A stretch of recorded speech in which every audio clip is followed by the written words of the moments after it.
anak sa unang asawa?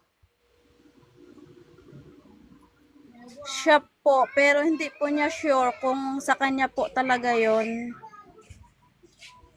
Number 5. Number 10. 1, 2, 3, 4, 5, 6, 7, 8, 9, 10. Ganito, ma'am. Wala pa kayong anak. Wala pa po. So, pag magkakaanak kayo, sasabihin niya rin, hindi niya siya sure kung kanyang anak yun.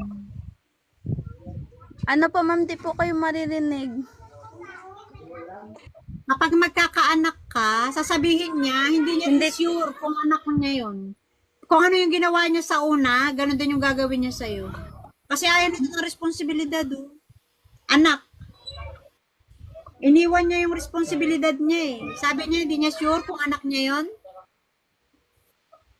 So, pag mabuntis ka, Yes sasabihin po. niya rin sa'yo, hindi siya sure kung anak niya yan. Kung anong ginawa niya sa una, hindi lang gagawin sa'yo. Sasabihin niya, hindi rin siya sure kung anak niya yan. So, umiiwas to sa responsibilidad. Pero ang tanong ko po ma'am, pero magkakaanak po ba kami or what?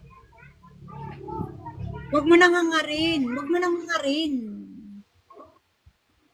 Hindi nga siya, huwag mo nang hangarin. Hindi nga niya pinanagutan yung unang anak niya, eh.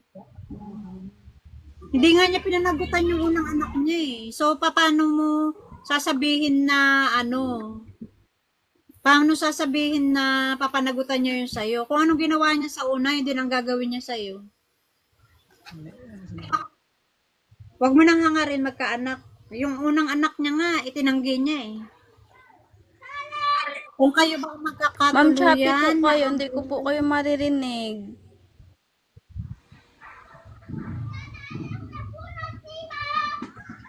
Hindi ko po kayo mag-focus ka marinig na lang sa ma'am. trabaho.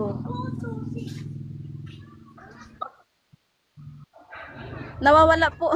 Hindi ko po maintindihan madam, hindi ko po kayo marinig.